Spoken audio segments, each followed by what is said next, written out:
So if someone comes to you... So, like, if I'm, like, going somewhere, and I'm like, oh, this thing, there's say my bed friend keeps giving me Charlie horses, and then the person's like, you can just step around the bed. Like, they know that you can just step around the bed, and I know that too, that I could just step around the bed, but I keep not stepping around the bed, and they're like, you could just step around the bed or whatever, unless they actually sit down and go like, yo, step around the bed, go like this, like, actually apply this thing that you know to life because you've heard this before.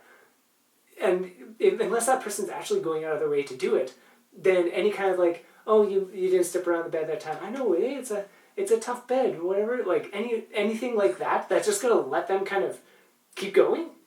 Then they've just been an enemy to that person.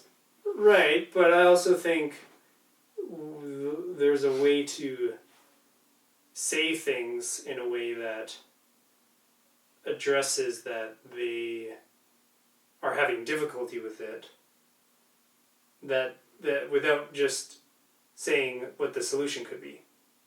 Yeah. That offers them, like, that's not consoling, but it's saying, yes, here's what's going on, like, hitting the bed really sucks or something, which isn't saying, I think that's different. Slightly. It was like a really loose example. Because you can be like but like the Charlie horse on the bed. If you think more in terms of like the petty things, like my coworker keeps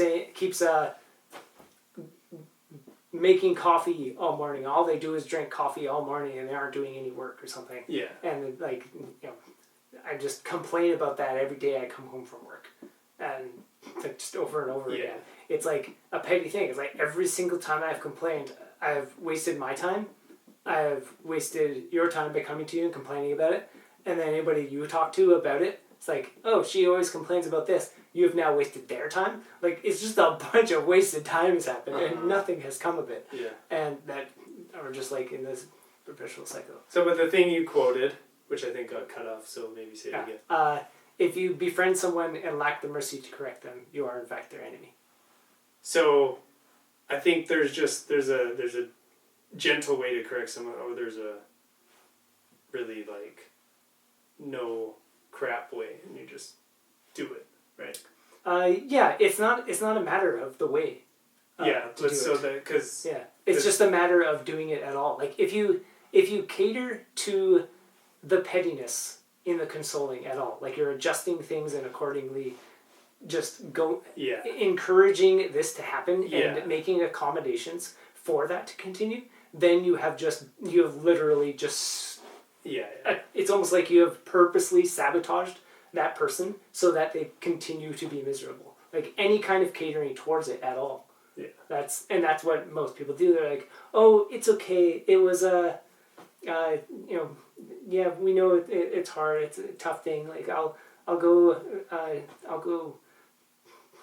move the coffee to the corner so they do it over there, or like give them more work to do so maybe they'll get to work, or go tell them to go something, or get a bigger pitcher so they have more coffee and don't have to keep taking breaks. Something, anything. Like if you're catering to the person instead of bad examples. Like, I don't know how it works. Like the world is so full of petty nonsense. It's it's like if you could have that Thor quote going around where he's like, humans are so small and petty, or whatever it's petty and small. Like you could do that to about 90% of anything that anybody has a problem with on the planet ever.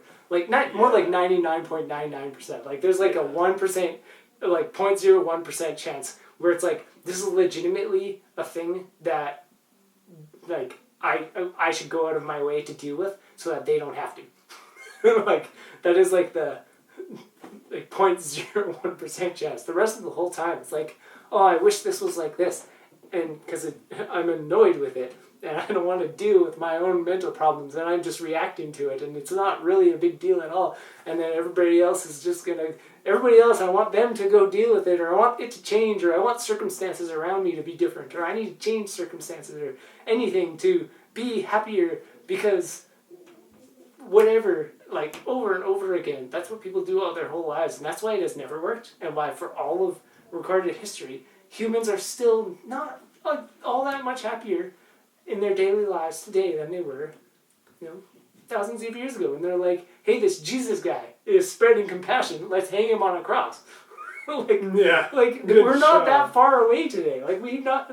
People still go around and be like, oh, I don't like my coworkers. Oh, this person. Oh, the thing on the news. Like, there's always something that people are just complaining about. And it's like, how do you even have time to be upset and annoyed or anything? It's mind-boggling, but yeah. Everything is the end of the world until the actual end of the world happens. And even then, it's just the end of the world.